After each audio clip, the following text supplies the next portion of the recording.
Bismillahirrahmanirrahim. Faslun pasal fi mahiyatil ilmi, tentang hakikat ilmu, wal fikhi dan fikih, wa fadlihi dan keutamaannya.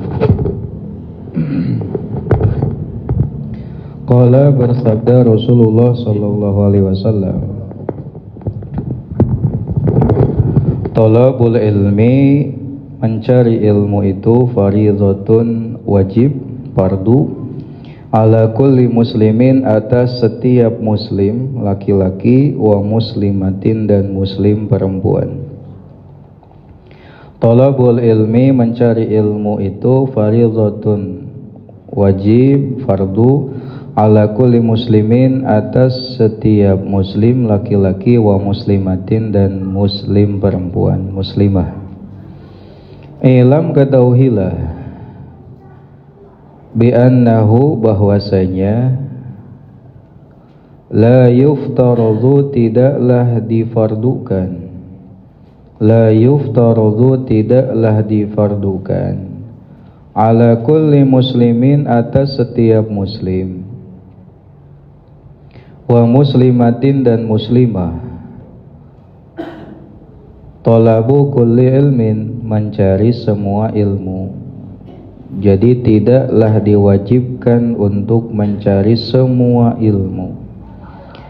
Bal yuftaradu, akan tetapi diwajibkan, alaihi, atasnya, bal yuftaradu, akan tetapi diwajibkan, alaihi, atasnya, talabu ilmil hali, mencari ilmul hal. Talabu ilmil hali, mencari ilmul hal. Kama yuqalu, sebagaimana dikatakan, afdalul ilmi ilmul hal, wa afdalul amali hifdzul hal. Afdalul ilmi, ilmu terbaik, ilmul hali adalah ilmul hal. Wa afdalul amali, dan amal terbaik, hifdzul hali adalah menjaga kondisi. Hifdzul hali adalah menjaga hal, tingkah laku. Hifdzul hali adalah menjaga tingkah laku. Baik, setelahnya pada pertemuan pertama kita membahas tentang muqaddimah, lalu diawali dengan studi kasus yang ditemukan pada masa beliau, bahwasanya banyak santri pada masa beliau ini sungguh-sungguh ngajinya tapi gak dapat ilmunya, atau dapat ilmunya tapi gak dapat manfaatnya. Apa manfaat ilmu itu? Mengamalkan dan menyebarkan. Ilmunya ada tapi gak bisa dimanfaatkan, dan terlebih gak bisa disebarkan. Alasannya kenapa? Temuannya karena mereka salah dalam jalannya, salah metodenya, dan meninggalkan syarat-syaratnya. Orang yang salah jalan tentu akan tersesat dan tidak akan meraih sampai kepada tujuannya. Nah, kemudian kemarin juga disebutkan di sini ada 13 pasal. Sekarang kita akan membahas pasal yang pertama, adalah tentang mahiyatil ilmi wal fikhi wa fadlih. Ada 4 pembahasan dalam pasal pertama ini. Pertama, apa itu ilmu? Yang kedua, apa itu fikih, atau hakikat ilmu apa, hakikat fikih apa. Lalu yang ketiga, keutamaan ilmu apa dan keutamaan fikih itu apa. Jadi hakikat ilmu, hakikat fikih, keutamaan ilmu, keutamaan fikih. Dalam baris pertama, musannif menyebutkan atau mengutip suatu hadis dari baginda Nabi Muhammad SAW. Ini sebagai bentuk tabarukan, ngalap berkah, dan hadis ini juga relate dengan apa yang akan beliau bahas, yaitu tentang kewajiban mencari ilmu. Nah, dalam hadis tadi disebutkan thalabul ilmi fardhatun ala kulli muslimin wa muslimah. Mencari ilmu itu wajib atas setiap muslim dan muslimah. Mana muslim di sini? Ya, bapak-bapak. Mana muslimahnya? Nah, ibu-ibu. Berarti karena kita muslim dan muslimah, ada kewajiban bagi kita untuk menuntut ilmu. Konsekuensi dari kewajiban, apabila dikerjakan dia dapat pahala, kalau ditinggalkan dia dapat dosa.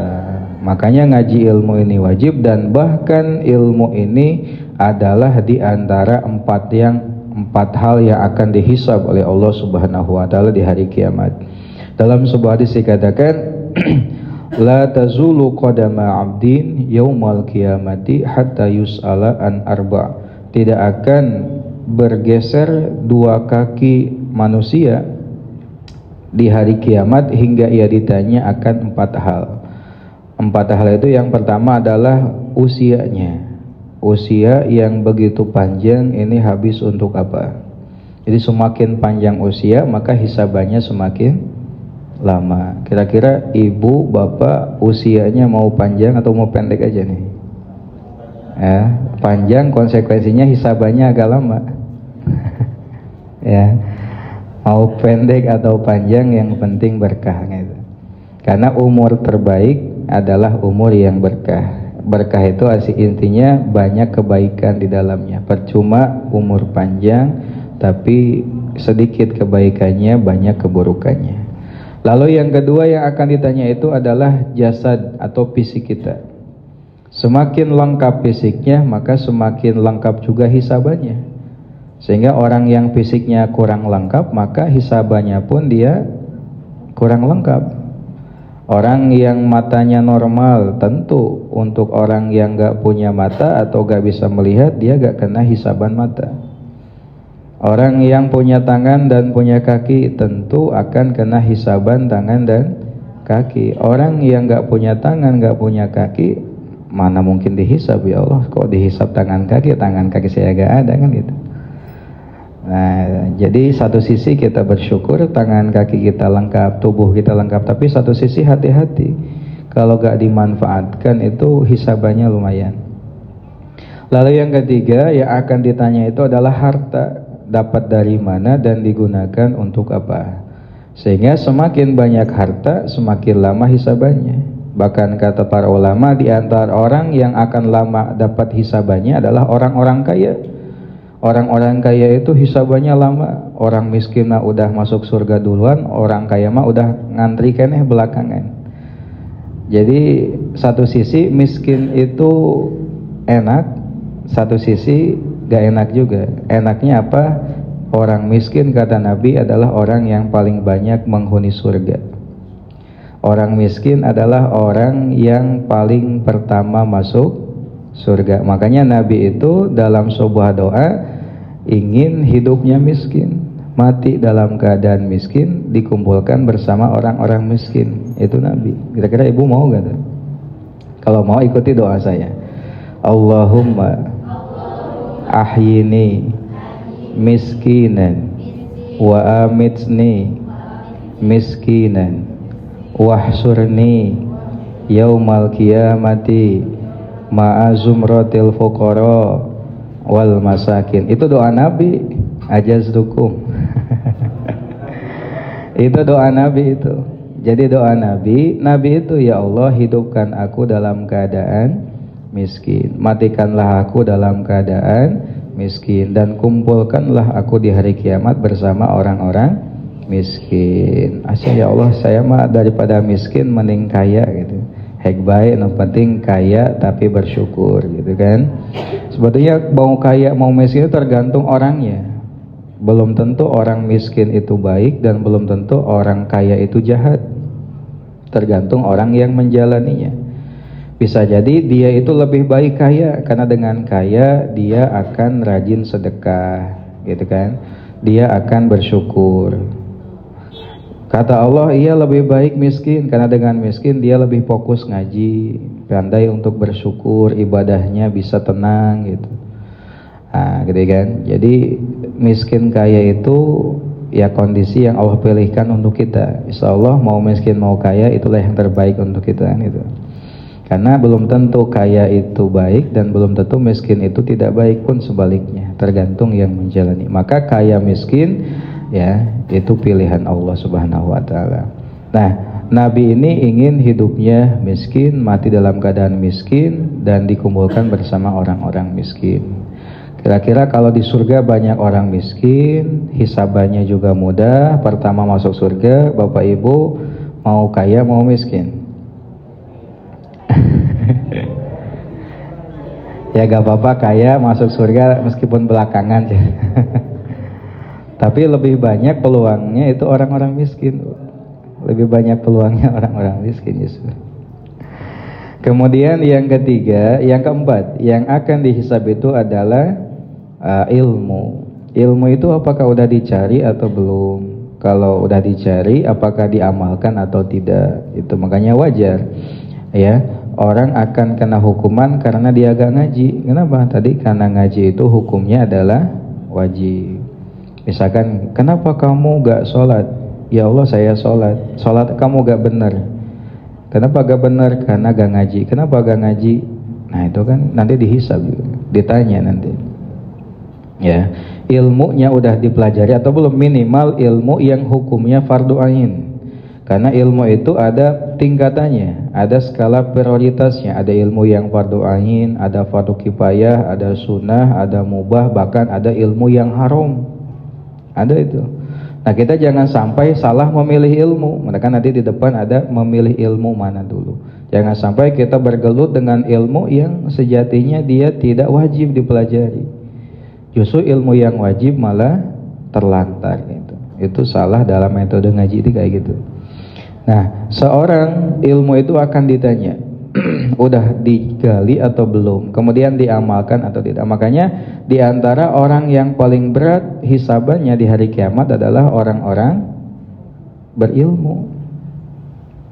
Kata Imam Al-Ghazali, beliau mengutip sebuah hadis dalam kitab Bidayah Hidayah, asyaddun nas azaban, orang yang paling berat siksaannya di hari kiamat adalah alimun lam yanfa'ullahu bi ilmi, orang alim yang ilmunya gak dimanfaatkan. Nah, gitu.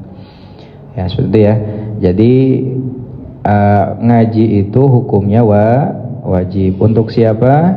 Untuk muslimin dan muslimat. Apakah semua ilmu? Nah ini dijelaskan. I'lam bi annahu la yuftaradu ala kulli muslimin wa muslimah. Ketahuilah, kata beliau, tidak semua ilmu itu diwajibkan untuk dicari. Kenapa? Karena ilmu Allah itu luas, umur itu terbatas, sehingga tidak semua ilmu wajib untuk dicari. Akan tetapi ilmu yang wajib untuk dicari adalah namanya ilmul hal. Apa itu ilmul hal? Dalam syarahnya kitab ini, ilmul hal itu wahwa ilmu usuluddin wa ilmul fikhi. Ilmul hal itu adalah ilmu usuluddin dan ilmu fikih. Berarti ilmu usuluddin itu ilmu apa? Ilmu tauhid. Mengapa kita wajib ngaji ilmu tauhid? Karena dengan ilmu tauhid kita bisa mengenal Allah. Karena dengan kita bisa mengenal Allah, kita bisa selamat. Karena kewajiban pertama bagi kita adalah mengenal Allah. Awwalu wajibin alal insani ma'rifatul ilahi bistiqoni. Allah berfirman, fa'lam annahu la ilaha illallah. Itu perintah Allah. Jadi yang pertama wajib kita lakukan adalah mengenal Allah.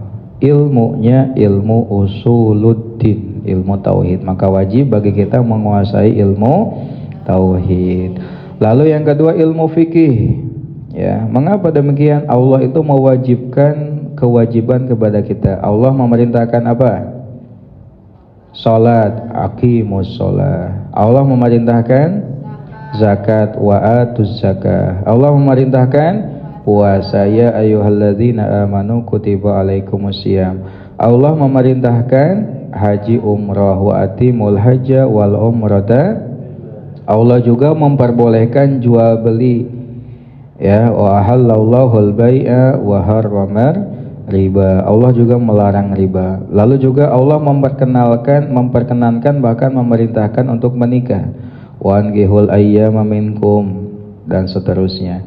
Nah, dalam setiap perintah atau larangan tentu harus dilaksanakan sesuai dengan aturannya.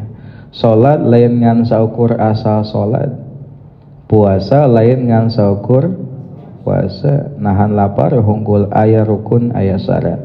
Salat oge aya rukun aya syarat aya nu ngabatalkeun. Maka karena salat itu wajib, ngaji ilmu tentang salat menjadi wajib. Puasa itu wajib, ngaji ilmu tentang puasa hukumnya wajib. Nah itu ada dalam ilmu Nah, fikih juga ada urutannya. Tidak semua fikih wajib dikuasai. Minimal fikih teh anu bab bersuci na bener, wuduna, tayamumna, mandina, menghilangkan najisna, sholat na bener, zakat na bener, puasa na bener, haji na bener. Lamun pedagang jual beli na bener, gadaina sewana.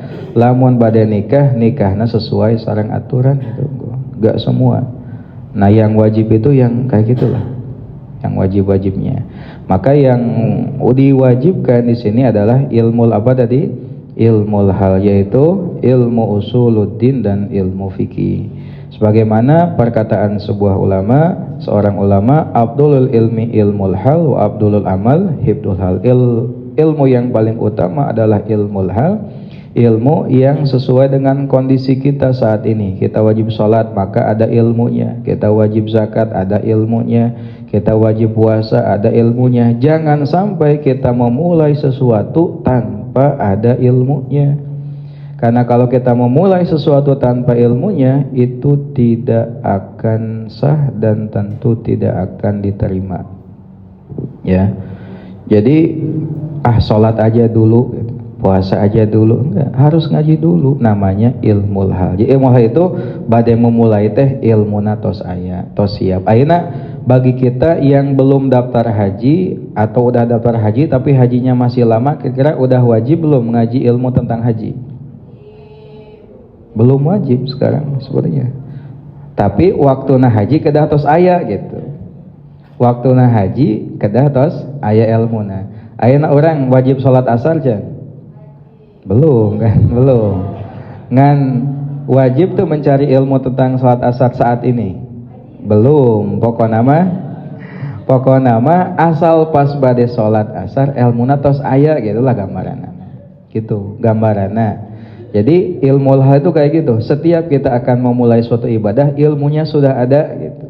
Jangan sampai pas ibadah ilmunya gak ada gitu. Itu gak sah. Namanya ilmu hal. Okay. Wa yuftaradu, dan difardukan alal muslimi atas muslim. Wa yuftaradu, dan difardukan alal muslimi atas muslim. Talabu ilmi, mencari ilmunya perkara. Yaqa'u, yang terjadi lahu padanya, fi halihi, dalam keadaannya, fi halihi, dalam keadaannya, fi ayyi halin, dalam kondisi apa saja, karena ia ada, fi ayyi halin, dalam kondisi apa saja, karena ia ada.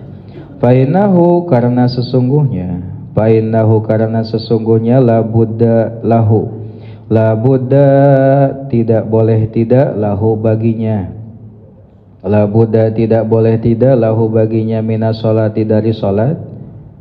Fayuftaradu, maka difardukan, alaihi baginya, alaihi atasnya, alaihi atasnya, ilmu ma, ilmunya perkara, yaqa'u, yang terjadi, lahu padanya, fi sholatihi, dalam sholatnya. Biqadrima, dengan kadar perkara, biqadrima, dengan kadar perkara, yu'addi bihi, yu'addi, ia dapat menunaikan, bihi, dengannya, yu'addi, ia dapat menunaikan, bihi, dengannya, fardu sholati, fardu sholat. Wa yajibu, dan wajib, alaihi baginya, alaihi atasnya,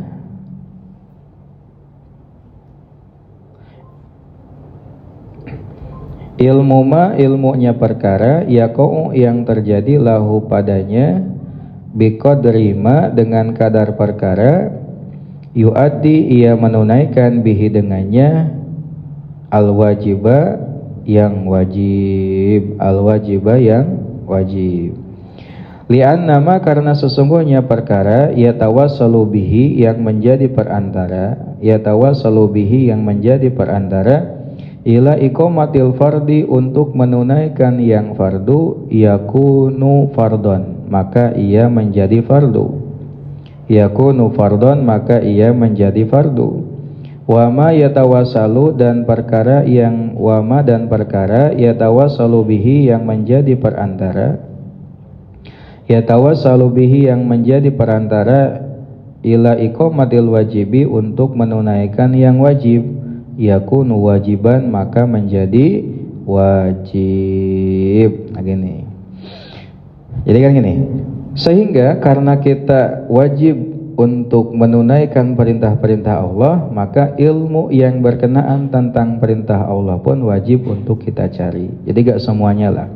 Nah, maka diwajibkan atas muslim itu mencari ilmu yang berkenaan dengan kondisinya. Contohnya sholat.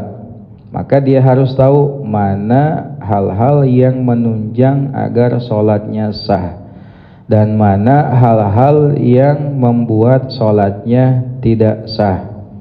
Coba rukun sholat sabaraha? 13. Lalu yang membatalkan sholat ada berapa? Oh kan, jangan sampai dalam sholat kita melakukan sesuatu ternyata itu membatalkan. Nah itu kan. Oke. Kemudian fi ayyi halin kana, dalam kondisi apapun, karena setiap muslim wajib sholat baik dalam keadaan sehat ataupun sakit, dalam kondisi safar ataupun dalam kondisi tidak safar. Sekarang dalam kondisi sehat mungkin sholat biasa. Nah sekarang dalam kondisi sakit, bagaimana caranya sholat ketika kita sakit? Gak bisa berdiri, duduk. Itu gimana cara duduknya? Ya. Kemudian berbaring, gimana cara berbaringnya? Kemudian saat kita safar, bagaimana salat jamak, salat qashar? Itu harus tahu. Ya, harus tahu. Ya. Fa'innahu la budda lahu minas shalah, karena kita ini enggak wajib untuk sholat, maka kita juga wajib mengetahui ilmu yang berkenaan tentang sholat, syaratnya, rukunnya, agar kita bisa menunaikan kefarduan sholat. Juga kita wajib mencari ilmu yang berkenaan dengan sesuatu yang bisa menunaikan yang wajib. Nah, dalam pernyataan ini, di sini ada fardu, ada wajib. Kalau dalam mazhab kita Syafi'i, fardu wajib itu sama sebetulnya. Tapi kalau dalam mazhab Hanafi itu beda. Jadi fardu dan wajib itu beda. Fardu itu apa? Fardu itu adalah ma sabata bi dalilil qat'i, sesuatu yang tetapnya dengan dalil qat'i. Kalau yang wajib ma sabata bi dalilil dhanni, sesuatu yang tetapnya dengan dalil dhanni. Mana dalil qat'i? Al-Qur'an, ijma', hadis mutawatir. Mana dalil anu dhanni? Qiyas, hadis ahad. Nah itu dalam mazhab Hanafi dibedakan adalah fardu dengan wajib. Nah gitu ya. Jadi minimal kita tahu bagaimana cara menunaikan sholat dengan sah, gitu aja ya. Sah. Tidak mesti sampai ke kasus-kasus secara mendetail dan bisa menjawab pertanyaan. Minimal sholat nepi ka sah eta nu wajib mah teu kudu nepi ka derajat sampai seorang mufti. Makanya gini, di pesantren itu orang yang pesantren bukan untuk menjadi ustadz atau menjadi kiai. Pesantren itu untuk memenuhi kewajiban kita sebagai kaum muslimin, belajar sholat, belajar ibadah, belajar hal-hal tentang keislaman yang wajib untuk kita.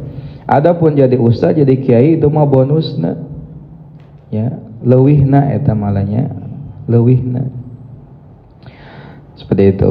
Jadi kita juga wajib untuk mempelajari itu. Selanjutnya, wa kadzalika, dan demikian pula fi shaumi, dalam puasa, wa zakati, dan zakat, in kana, jika ada lahu padanya malun, harta, wal haji, dan haji, in wajaba, jika haji wajib, alaihi, atasnya. Wa kadzalika, dan demikian pula fil buyu'i, dalam jual beli, in kana, jika ia ada, yattajiru, berdagang. In kana, jika ia ada, yattajiru, berdagang. Tadi kan sholat nih, yang wajib bagi kita adalah sholat. Berarti kalau sholat itu wajib, berarti wajib juga mencari ilmu tentang sholat agar bisa menunaikan fardunya, menunaikan wajibnya, rukun syaratnya terpenuhi, batalna tahu. Begitupun puasa, sok ayeuna rukun puasa sabaraha? 2. Kahiji niat. Ketentuan niat dalam puasa Ramadan gimana?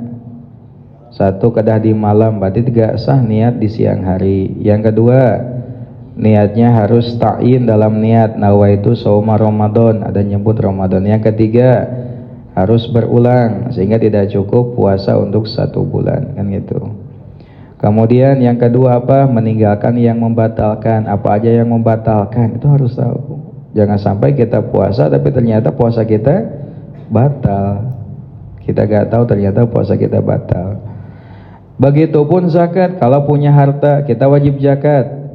Kalau punya pertanian, punya hewan ternak, pedagang, apalagi itu emas perak, nanti kita jual di akhir zakat fitrah, harus tahu. Kemudian kita juga wajib haji, berarti wajib ngaji ilmu tentang haji. Kalau wajib haji itu jangan sampai haji tapi ternyawa ilmu, nah kan gitu. Selanjutnya begitu pula kita juga wajib mencari ilmu tentang jual beli. Kalau kita seorang pedagang, ada di kita yang berprofesi sebagai pedagang. Ya, kalau tidak pedagang minimal kita pembeli. Coba tahu gak rukunnya jual beli itu apa? Rukunnya jual beli. Lalu syaratnya jual beli apa? Ya, iya. Jadi kadang kita itu yang penting cuan, hukum belakangan. Contoh misalkan, pas awal-awal muncul tentang cryptocurrency, wah ini cuan nih, ikut-ikutan. Gak peduli halal atau haram. Kemudian ada kasus misalkan pay letter. Pay letter teh nginjem dengan bahasa gaya gitu nya. Padahal mah nginjem. Shopee pay letter. Padahal nginjem eta ka Shopee. Yang ngiridit bahasa urang mah Shopee pay letter. Go pay letter. Itu apa hukumnya? Ah, nu penting macuan kan gitu kita. Ya, jadi sebelum kita mulai, saya mau pakai pay letter. Hukumnya apa nih? Kalau baik boleh, saya mau pakai. Kalau gak boleh, saya gak pakai. Selama belum tahu, saya belum mau mulai. Sekarang misalkan saya mau ikutan trading di Bitcoin. Ini trading Bitcoin ini boleh atau enggak ya? Kalau boleh, saya mau ikutan. Kalau gak boleh, saya gak ikutan. Kalau belum tahu hukumnya, saya tunggu dulu. Nah itu harusnya. Nah sekarang kan kita maju aja dulu kan, hukum belakangan. Tempo nanggos ada hukumnya, kok gini sih, ini memberatkan itu kan. Nah itulah, jadi kita harus tahu ilmu sebelum memulai sesuatu.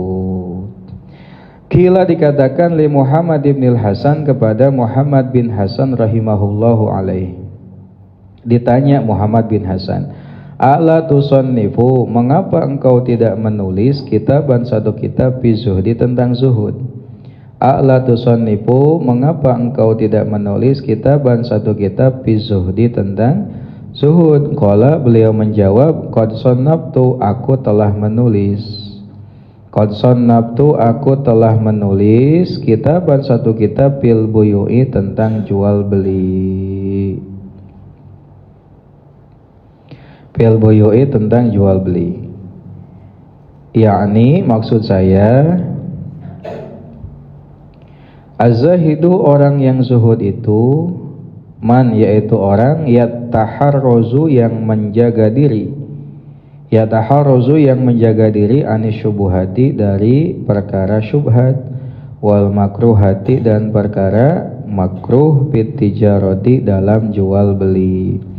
Wa kadzalika, dan demikian pula wajibu wajib bisa iril muamalati dalam muamalah yang lainnya, bisa iril muamalati dalam muamalah yang lainnya, wal hirofi dan pekerjaan, wa kullu man dan setiap orang ishtagalla ia sibuk bisyai'in dengan sesuatu min hadarinya, wa kullu man dan setiap orang ishtagalla ia sibuk bisyai'in dengan sesuatu min hadarinya, yuftaradu maka diwajibkan, difardukan alaihi atasnya, ilmu taharruzi, ilmu menjaga diri, anil harami dari yang haram, fihi di dalamnya. Perihal tentang jual beli tadi, seorang ulama bernama Muhammad bin Hasan ditanya, kenapa kok gak nulis kitab tentang zuhud? Zuhud itu materinya tentang fikih, tauhid atau akhlak?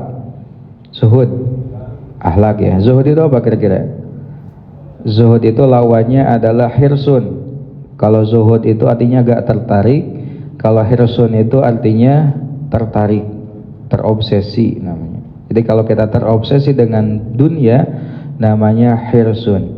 Kalau kita gak tertarik dengan dunia namanya zuhud. Itu zuhud itu.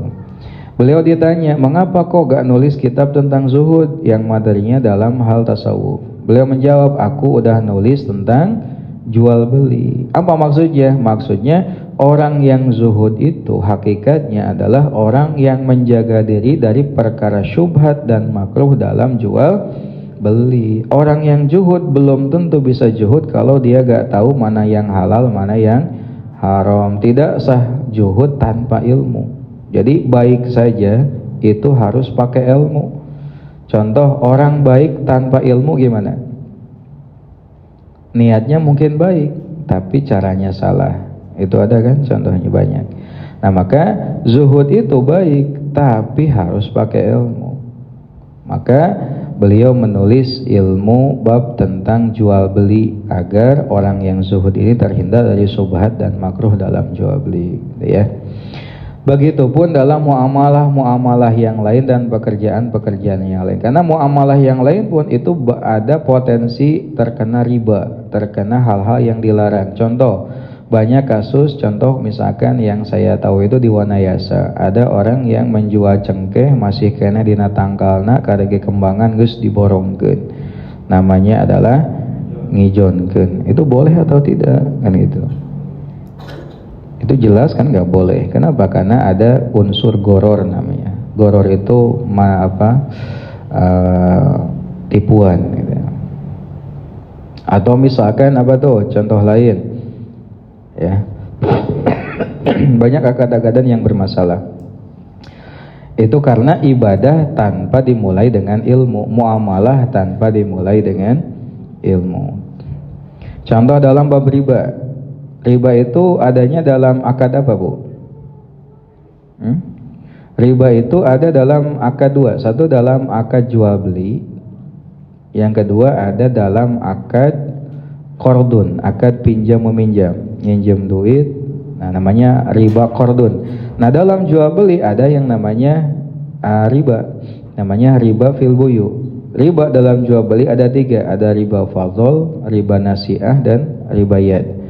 Nah, yang diperjualbelikan adalah untuk dua barang ribawi, satu emas perak, yang kedua makanan. Nah, ketika yang diperjualbelikan adalah emas perak dan makanan, tukar emas dengan emas, tukar perak dengan perak, itu berpotensi riba. Kalau nggak tahu, maka itu bahaya. Contohnya misalkan guru saya mencontohkan kayak gini. Ketika ada praktek jual beli, ingat ya, jual beli itu tidak mesti uang dengan barang, barang dengan barang pun namanya jual beli. Contoh, pernah gak misalkan ada akad beli sayur, contohnya tempe, tapi dibayarnya ku beas? Pernah ya? Itu di kampung itu biasa. Duit mah teu aya ke beas. Tempe apa? Jenis apa? Makanan. Beas apa? Makanan juga. Syarat untuk barang ribawi, kalau beda jenis itu syaratnya dua. Satu, halan dan takobut dan yadan biyadin. Takobut artinya saling serah terima saat itu juga, ya, tidak ada tempo, ya. Sehingga lamun ayat tempo tecungceng, tidak serah terima dalam satu akad, itu jatuhnya riba. Contoh, ngambil sayurnya, Pak, ini sayurnya, tempenya berapa? 10.000. Dengan beras berapa? 1 liter. Diambil tempenya, disimpan di dapur, lalu si ibunya ngambil berasnya, kasih ke si amang sayurnya. Itu secara hukum mungkin tidak bermasalah ya. Tapi secara kasat mata, tapi secara hukum bermasalah. Apa masalahnya? Dia tukar menukar barang ribawi tapi tidak sesuai dengan ketentuannya. Maka praktek seperti itu namanya riba. Riba teh lain wae tina nginjemkeun, dina bab jual beli juga ada praktek riba. Riba kayak gitu tuh. Ya. Karena riba makanya ngaji fikih muamalah biar tahu.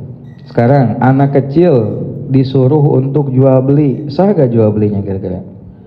Ya, karena di antara syarat seorang yang boleh untuk melakukan transaksi adalah harus minimal dia ahliyatut tasarruf, bukan anak kecil lah, minimal tamyiz ngesideng gitu ya. Lalu bagaimana transaksi yang dilakukan oleh anak kecil? Nah, atau transaksi yang kayak gini, makan dulu bayar belakangan misalnya gitu. Nah itu kan banyak kayak gitu. Kalau kita gak ngaji fikih muamalah tuh kadang dinormalisasi, tenan naon jangan nges biasa itu kan, padahal itu berangkat dari ketidaktahuan. Gesnya hukumna cigana tenan naon, akhirnya kan sesuatu yang dilarang malah dinormalisasi kayak gitu. Baik, itu ketika seseorang tidak tahu ilmu dalam fikih muamalah, bisa jadi terjerumus kepada yang diharamkan, sadar gak sadar, tahu gak tahu, ternyata haram. Wa kadzalika, dan demikian pula yuftaradu, dipardukan alaihi atasnya ilmu ahwalil qalbi, ilmu kondisi-kondisi hati. Jadi tidak hanya usuluddin, ilmu tentang mengenal Allah, fikih tentang ibadah, muamalah, nikah. Nah kita juga wajib untuk ngaji ahwalul qalbi, ilmu tentang ahwal hati. Apa aja? Minat tawakkuli, yaitu tawakal, wal inabati, dan taubat, wal khosyati, dan takut, khauf, wal ridho, dan ridho.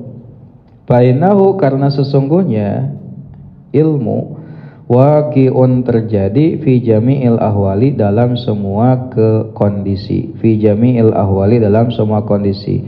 Nah tidak hanya yang tadi, juga kita diwajibkan untuk mengetahui tentang ahwal qalbi, karena hati kita itu dalam hadis disebutkan sebagai raja. Al-qalbu malik, hati itu adalah raja. Kalau rajanya baik maka yang lain pun akan baik, kalau rajanya buruk maka yang lain pun akan buruk. Mana anggotanya? Anggotanya itu tubuh kita. Maka kata Imam Al-Ghazali, tubuh kita itu harus dijaga, itu 7, karena yang 7 ini berpotensi membuat kita masuk neraka. Apa aja yang 7 yang berpotensi melakukan maksiat? Dari atas, 1 mata, 2 hidung maksiat gitu ya. Yang kedua lidah, bukan mulut ya, lidah ngomong. Yang ketiga telinga. Yang keempat tangan. Yang kelima perut. Yang keenam kemaluan. Yang ketujuh perut. Nah yang 7 itu tidak akan bisa dikendalikan kalau hatinya buruk, hatinya ada penyakitnya.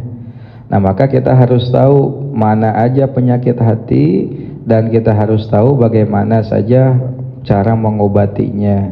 Maka dalam hati itu, ahwalul qalbi itu, ada akhlak terpuji dan ada akhlak tercela. Harus tahu, karena seseorang kalau gak ngaji itu gak akan tahu bahwasanya dia berpenyakit. Contoh, orang kampung mah cenah penyakit nage paling bisul, tadi pariksa itu. Benar tanya, benar tak begitu? Di kampung mah cenah penyakit nage paling bisul, roromehen, cek saha, tadi pariksa itu mah. Coba mau dipariksa darah tinggi, diabetes, kolesterol, sarwa juga orang-orang kota ya. Itu karena gak dipariksa. Kayaknya kita gak punya penyakit hati, cek saha. Karena kita gak pernah memeriksa. Coba di antara penyakit hati apa aja? 1, sombong. Kita ada sombong gak tuh? Apa itu sombong? Sombong itu batarul haq wa ghamtun nas, menolak kebaikan dan merendahkan orang lain. Artinya ketika kita merasa diri lebih unggul dibanding orang lain, itu sombong. Dalam hal apapun, ilmu, kedudukan, jabatan, atau kegantengan. Ketika merasa lebih unggul dari yang lain, itu namanya sombong. Kibar ya. Bahayanya sombong apa? Ya, la yadkhulul jannata man kana fi qalbihi misqala dzarratin min kibr. Tidak akan masuk surga dengan orang-orang beruntung orang yang di dalam hatinya ada sedikit saja penyakit sombong. Itu kan sombong bahaya. Bisa jadi masuk neraka gara-gara sombong. Iblis wae diusir gara-gara Coba kira-kira bahaya penyakit hati atau bahaya penyakit fisik? Bahaya penyakit hati. Penyakit fisik paling parah apa tuh? Mati paling udah. Penyakit fisik mati lah. Kondisi terburuknya mati kan. Kalau penyakit hati gimana? Masuk neraka kan itu. Amal terhapus. Coba. Yang selanjutnya adalah hasad. Apa itu hasad? Ya, apa itu dengki? Iri itu apa ya? Sama tuh. Iya, hasad itu ya bahasa sederhana kan gitu. Senang melihat orang yang susah, susah melihat orang yang senang kan gitu.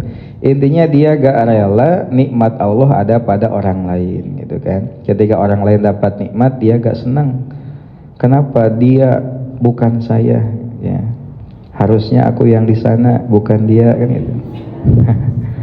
Aku tak bahagia melihat kau bahagia kan gitu. Aku terluka melihat kau bahagia kan gitu.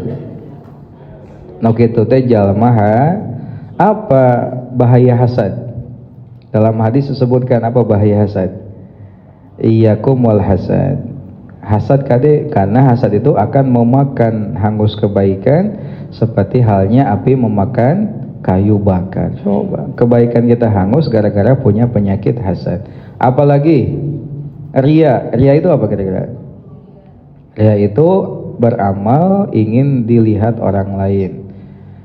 Atau bahasanya lawan dari ikhlas lah gitu. Di ria ini ingin pujian, ingin didengar, ingin dilihat, itu ria.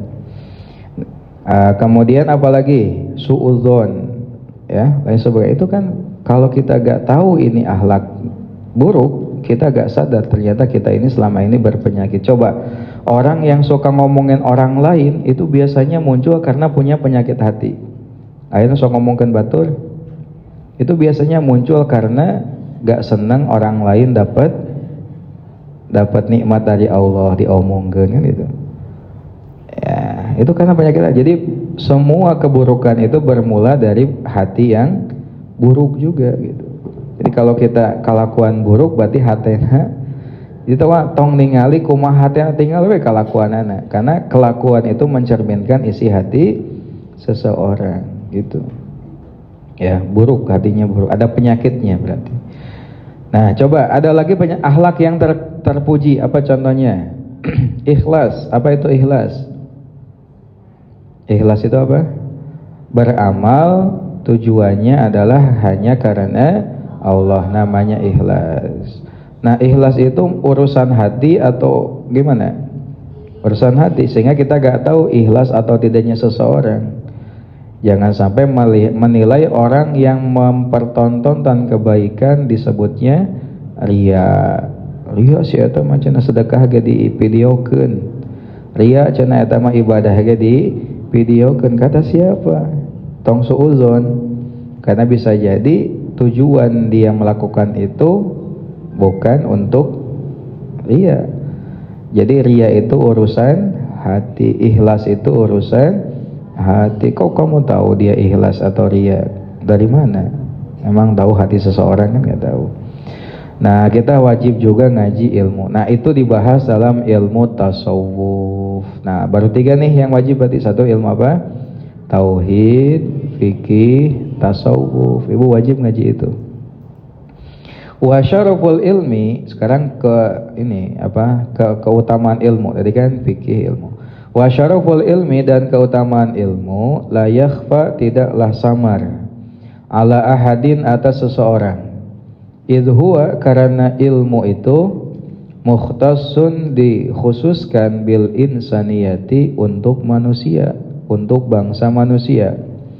Lianna jami'al khisali, karena semua perkara, siwal ilmi, kecuali ilmu, yashtariku, berserikat, fiha, di dalamnya. Yashtariku, berserikat, fiha, di dalamnya, al insanu, manusia, wasairul hayawanati, dan hayawan yang lainnya, dan makhluk yang lainnya. Kasyaja'ati, seperti berani, wal jur'ati, dan gagah gitu. Wal quwwati, dan kuat, wal judi, dan dermawan, wasyafaqati, dan kasih sayang, wa ghairiha dan selainnya siwal ilmi selain ilmu.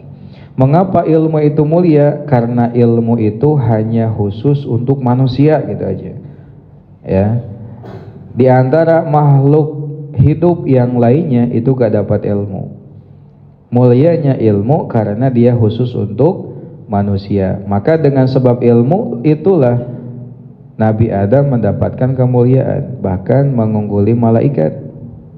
Wa 'allama Adam al-asma'a kullaha summa aradahum 'alal malaikati faqala anbi'uni bi asma'i haula'i in kuntum shadiqin. Qalu subhanaka la ilma lana illa ma 'allamtana. Nah, dengan ilmu lah Nabi Adam unggul kan gitu. Nah, kenapa ilmu itu khusus untuk manusia? Karena semua sifat-sifat meskipun baik itu ada juga pada makhluk hidup yang lainnya. Contoh apa? Syaja'ah wal jar'ah, gagah dan berani. Itu tidak hanya ada pada manusia, pada singa itu ada. Kekuatan itu tidak hanya ada pada manusia. Nah, sato itu ada pada ini, pada kambing, pada apa? Kerbau, gajah kan kuat. Jud, dermawan, berehan tidak hanya ada pada manusia. Syafaqah, kasih sayang tidak hanya ada pada manusia, tapi ilmu itu hanya ada pada manusia. Maka manusia dimuliakan dengan, kalau manusia mau mulia maka milikilah ilmu. Baik saja tanpa ilmu itu tidak sempurna. Jadi kalau ibu nu penting mah bager we, tenan naon teu pinter ge, tenan naon teu bisa ngaji ge, nu penting mah bager ya. Soleh itu sepaket dengan paham agama, Bu. Soleh itu sepaket dengan paham agama. Kalau baik ya mungkin saja non muslim juga bisa baik kan itu.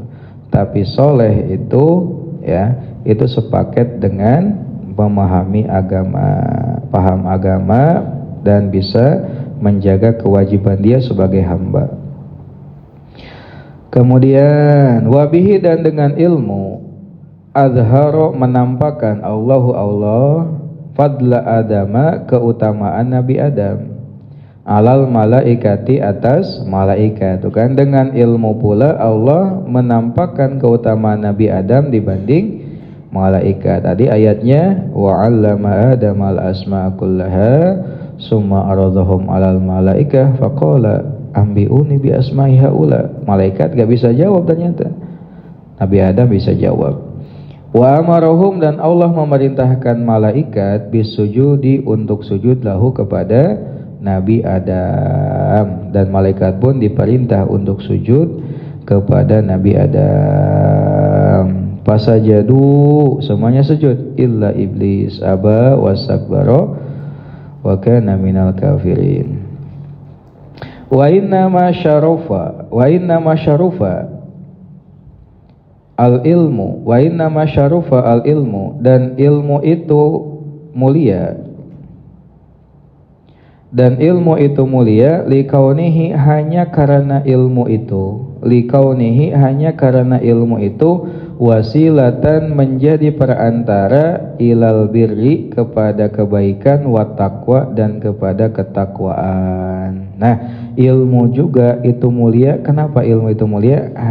Karena ilmu itu ya yang menjadi perantara untuk bisa berbuat baik dan takwa. Ini siapa orang yang paling mulia? Orang yang paling takwa. Inna akramakum indallahi azqakum. Apakah takwa itu bisa diraih siapa saja meskipun tanpa ilmu? Enggak. Syarat takwa itu harus pakai ilmu. Sok, takwa itu apa, Bu? Meninggalkan larangan, menjalankan perintah. Apa perintah Allah? Salat. Salat tanpa ilmu sah disebut takwa atau gitu? Puasa perintah Allah harus pakai ilmu. Kalau gak pakai ilmu disebut takwa gak? Iya enggak kan gitu. Ya. Karena mengerjakannya tidak sesuai dengan aturan. Sekarang yang dilarang apa misalkan?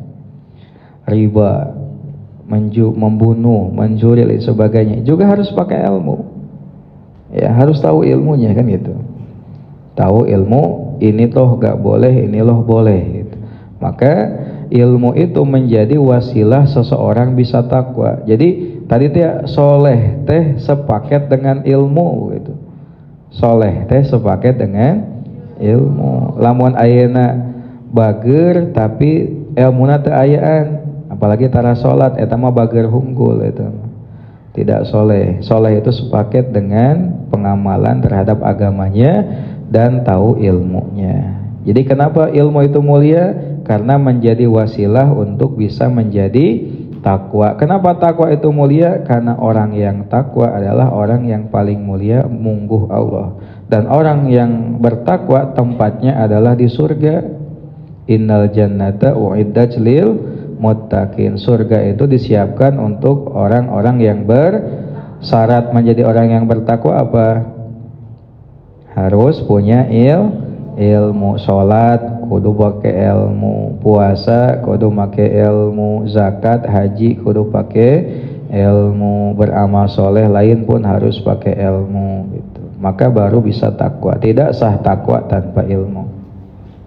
Alladzi yastahiqu, yang berhak bihi dengannya, al-karamata, kemuliaan, indallahi, di sisi Allah. Jadi orang yang bertakwa berhak mendapatkan kemuliaan di sisi Allah. Inna akramakum indallahi atqakum, kan gitu. Wa sa'adatil abadiyati, dan kebahagiaan yang abadi. Apa kebahagiaan yang abadi itu? Surga. Innal jannata u'iddat lil. Betul ya? Jadi orang takwa itu akan mendapat kemuliaan di sisi Allah. Orang yang takwa itu akan mendapat surga. Cuma tadi wasilah untuk bisa takwa apa, Bu? Ilmu itu. Wajib ngaji. Ilmu yang mana?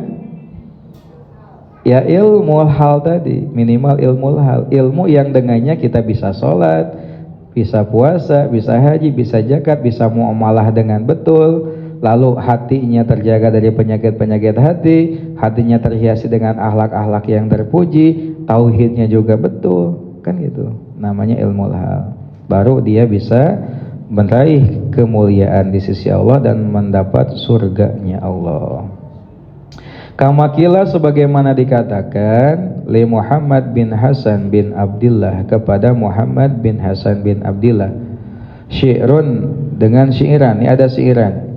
Syiirannya ini dengan bahar basit kalau gak salah. Bahar basit itu, ya Rabbi bil Mustafa balligh maqasidana waghfir lana ma madha wasi'al mustab'ilun fa'ilan mustab'il innal basita ladaihi yubsatul amalu mustab'ilun fa'ilun mustab'ilun. Nah itu bahar basit. Coba ta'allam fa innal ilma zainun li ahlihi wa fadlun wa unwanun li kulli mahamidi wa kun mustafidan kulla yawmin ziyada minal ilmi wasbah fi buhuril fa'ad. Awaslah. Jadi kia ladong nanti. Selanjutnya syiarnya kita lewat aja. Wa kadzalika, dan demikian pula bisa iril akhlaki, dalam akhlak yang lainnya. Wa kadzalika, dan demikian pula bisa iril akhlaki, dalam akhlak yang lainnya. Nahwal judi, seumpama jud. Jud itu dermawan. Wal bukhlu, dan koret. Nah, koret itu akhlak tercela. Kalau jud akhlak terpuji, bukhul akhlak wal jubnu, dan penakut, akhlak tercela. Wal jara'atu, dan berani, akhlak terpuji. Wa takabburu, dan takabur. Takabur itu apa? Sombong, merasa diri lebih dari orang lain. Wa tawadhu'i, dan tawadhu. Wal iffatu, dan iffah. Wal ifati berarti ya, semuanya ini. Wal bukhli, wal jubni, wal jur'ati, wa takaburi, wa tawadhu. Wal ifati, dan ifah. Ifah itu menjaga dari yang haram. Wal ifati, dan menjaga dari yang haram. Ifah namanya. Kata ketua yayasan kita, ifah itu bahasa Arab, menjaga dari yang haram. Wal israfi dan berlebihan. Israf itu berlebihan, leluwihan. Wa taktiri dan terlalu hemat. Jadi israf itu gak boleh, taktir juga gak boleh gitu. Wa ghariha dan selainnya. Fa innal kibra karena sesungguhnya takabur, sombong, wal bukhla dan bukhl, koret, wal jubna dan penakut, wal israfa dan berlebihan, haramun adalah haram. Nah, kita harus tahu kibar itu apa, bukhl itu apa, juban itu apa, israf itu apa, karena itu haram. Maka kita harus menghindari itu. Wala yumkinu dan tidak mungkin ataharuzu menjaga anha darinya illa bi ilmiha kecuali dengan mengetahuinya. Ibu moal apal ibu teh boga penyakit lamun teu apal eta teh penyakit. Contohna kieu pas ditanya kade Bu tong ngomongkeun batur ceuk saha ngomongkeun batur eta mah fakta. Nah gitunya. Berarti teu apal gibah teh nu kumaha. Coba apa definisi gibah Bu? Gibah itu apa? Membicarakan orang lain yang benar atau yang gak benarnya. Yang betul ada pada dia, kalau kedengaran yang bersangkutan dia gak suka. Contoh ya, awakna kunaonnya eta mah. Ya, cing atuh make skincare gitu kan, menikucal gitu. Nah, kadangieun kuno bersangkutan gak suka, namanya gibah. Fisikna kan nanti huntuna dibahas eta huntuna menekone cenah gitu. Atau pakaianana si eta meni teu modis pakaian teh. Ya. Ari tiungna koneng, bajuna pink gitu kan. Teu modis pisan cenah. Eta teh gibah nu kitu teh. Aya teh nu kitu Bu. Osok darabu nu kitu. Atau ngabanding-bandingkeun cenah eta teh awena geulis tapi salakina goreng patut. Nah. Atau ngabandingkeun keluargana, ari lanceukna kitu, ari adina. Ya, atau imahna atau kendaraanana, si eta mah motor teh taret. Itu namanya adalah gibah. Jadi gibah itu fakta atau bohongnya. Nah, kadang kalau gak sadar, kada tong ngagibah, eta mah sanes gibah, da bener. Ya, karena gak tahu, akhirnya dia tak sadar ternyata sering ngagibah gitu. Kenapa kita harus tahu akhlak yang terpuji? Kenapa kita harus tahu akhlak yang terpuji? Agar kita bisa mengamalkannya. Kenapa kita harus tahu akhlak yang tercela? Agar kita bisa menghindarinya, gitu, bukan untuk diamalkan. Wa ilmu ma dan mengetahui perkara yudhaduha yang berlawanannya, gitu kan. Jadi lawan tawadu kibar, lawan ikhlas riya, lawan zuhud hirsun, lawan qanaah. Qanaah itu apa? Merasa cukup dengan pemberian. Lawan qanaah apa? Toma itu agak rakus itu. Fayub tarodu maka diwajibkan ala kulli insanin atas setiap manusia ilmuha mengetahuinya. Wa qasonaba dan telah menulis as-sayyidu al-imam al-ajal al-ustad asy-syahid Nasiruddin Abul Qasim, Sayyid Imam al-ajal al-ustad asy-syahid Nasiruddin Abul Qasim, kitaban satu kitab fil akhlaqi tentang akhlak, wa ni'ma ma sannaba dan sebaik-baiknya tulisan, ya, sebaik-baiknya tulisan. Fayajibu maka wajib ala kulli muslimin atas setiap muslim hifdzuha menghafalnya atau menjaganya. Nah, itu aja dulu ya. Jadi poin kita pada pengajian siang hari ini, jadi hukum mencari ilmu itu apa Bu? Wajib. Untuk siapa? Setiap muslim dan muslimat. Apakah mencari ilmu itu wajib semuanya? Tidak. Ilmu yang mana yang wajib kita pelajari? Ilmu hal, yaitu ilmu yang saat kita mau melakukan kita tahu ilmunya, udah ada ya. Contohnya ilmu apa aja? Ilmu tauhid untuk mengenal Allah, ilmu fikih untuk menghamba beribadah kepada Allah termasuk muamalah dan munakahat, ilmu tasawuf untuk menghiasi diri dengan akhlak yang terpuji dan membersihkan hati dari akhlak yang tercela, gitu kan. Itu adalah ilmu-ilmu yang wajib untuk kita pelajari. Mudah-mudahan kita semua bisa mempelajarinya ya. Ini hanya pengantar saja untuk ternyata ilmu yang kita pelajari ternyata tidak tidak prioritas gitu ya, tidak prioritas.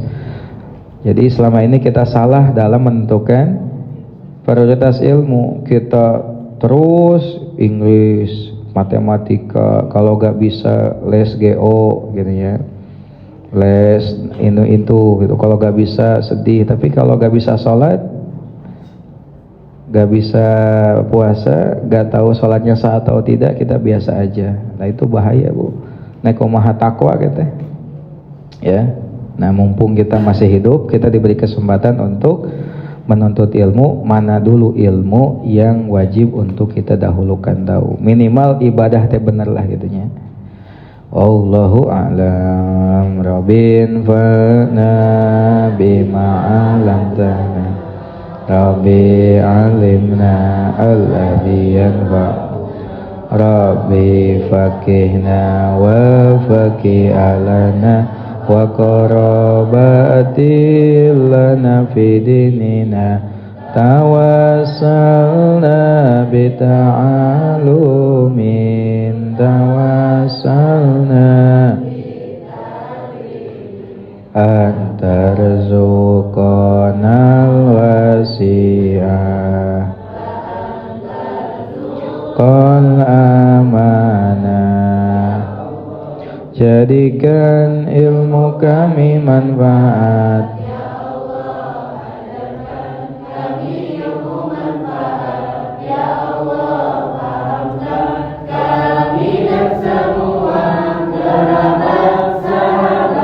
terhadap dengan belajar,